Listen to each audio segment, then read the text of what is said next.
പ്രത്യേകിച്ച് ഒരു പണിയില്ലാതെ വീട്ടിലിരുന്നപ്പോൾ ചേട്ടൻ ചോദിച്ചു വെഞ്ഞാറമൂട് മാമ്പഴ ഫെസ്റ്റ് നടക്കുന്നുണ്ട്, കാണാൻ പോയാലോ എന്ന്. കഴിഞ്ഞ വർഷം പോകാൻ പറ്റാത്തതിൻ്റെ സങ്കടം ഉള്ളിലുള്ളതുകൊണ്ട് ഇത്തവണ എന്തായാലും പോകാം എന്നുള്ള രീതിയിൽ ഞാനും ചേട്ടനും കൂടി പോയി.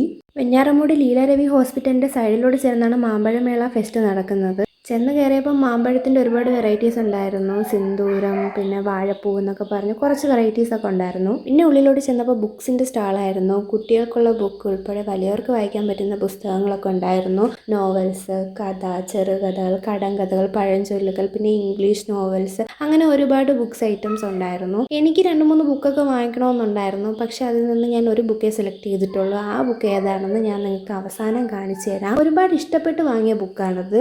ഇടതുവശത്തായിട്ട് ഗേൾസിൻ്റെ fancy items, home accessories, kitchen accessories, school accessories, key chains, പിന്നെ കമ്മലിൻ്റെ ഒരുപാട് വെറൈറ്റീസ്. പിന്നെ വലതുവശത്തോട്ട് മാറി കുറേ വിത്ത് ഐറ്റംസ് ഉണ്ടായിരുന്നു. പച്ചക്കറി വിത്തുകൾ, പഴവർഗ്ഗ വിത്തുകൾ, പൂച്ചെടി വിത്തുകൾ. ഒരു സൈഡിലോട്ട് അത്തറും കൈത്തറി വസ്ത്രങ്ങളും. പിന്നെ എനിക്ക് ഒത്തിരി ഇഷ്ടപ്പെട്ടത് ഈ ഇരിക്കുന്ന അച്ചാറുകളാണ്. അച്ചാറുകളിൽ തന്നെ ഒരുപാട് വെറൈറ്റീസ് ഉണ്ടായിരുന്നു. ഈ ഇരിക്കുന്ന ക്യാപ്സിക്കം മുളക് അച്ചാർ എനിക്ക് ഒരുപാട് ഇഷ്ടപ്പെട്ടു. ട്രൈ ചെയ്ത് നോക്കിയതേ ഉള്ളൂ, വാങ്ങിച്ചിട്ടില്ലായിരുന്നു. പക്ഷേ ഇപ്പോൾ തോന്നുന്നു വാങ്ങേണ്ടിയിരുന്നതായിരുന്നെന്ന്. അങ്ങനെ വീണ്ടും കറങ്ങിത്തിരിഞ്ഞ് പഴയ സ്ഥലത്ത് തന്നെ എത്തി. ബുക്ക് സ്റ്റാളിനടുത്ത്. ഇത്രയേ ഉള്ളൂ ഇത്തവണത്തെ മാമ്പഴ ഫെസ്റ്റിൽ, ഇതൊക്കെ ഉള്ളൂ. പിന്നെ ആകെ ഒരു ഗുണം, നിങ്ങൾക്ക് ബുക്ക് വായിക്കാൻ ഒരുപാട് ഇഷ്ടമാണെന്നുണ്ടെങ്കിൽ ഇവിടെ വന്ന് ഒരുപാട് ബുക്കുകളൊക്കെ വാങ്ങിക്കൊണ്ട് പോവാം. ഞാൻ നേരത്തെ പറഞ്ഞില്ലേ എത്രയ്ക്ക് ഇഷ്ടപ്പെട്ട് ഞാനൊരു ബുക്ക് ഇവിടുന്ന് വാങ്ങിയിരുന്നെന്ന്. അഖിൽ പി ധർമ്മജൻ എഴുതിയ രാത്രി 12 മണിക്ക് ശേഷം എന്ന ബുക്കിൻ്റെ 4ാം പതിപ്പാണ് ഞാൻ വാങ്ങിയത്.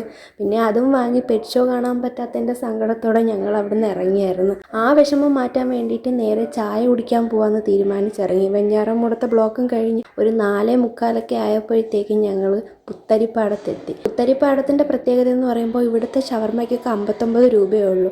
ഒരുപാട് ഓഫറുകളും ഉണ്ട് ഇവിടെ. ഇന്ന് 2 ചായയും പറഞ്ഞ് 2 ഷവർമ്മയും പറഞ്ഞ് ഞങ്ങൾ വെയിറ്റ് ചെയ്തിരുന്നു. അങ്ങനെ ചായ വന്നു, പിന്നെ ഷവർമ്മയും വന്നു. കൂടാതെ അതിൻ്റെ കൂടെ ഒരു ചിക്കൻ ബർഗറും കൂടെ ഞങ്ങൾ വാങ്ങിയിട്ടുണ്ടായിരുന്നു.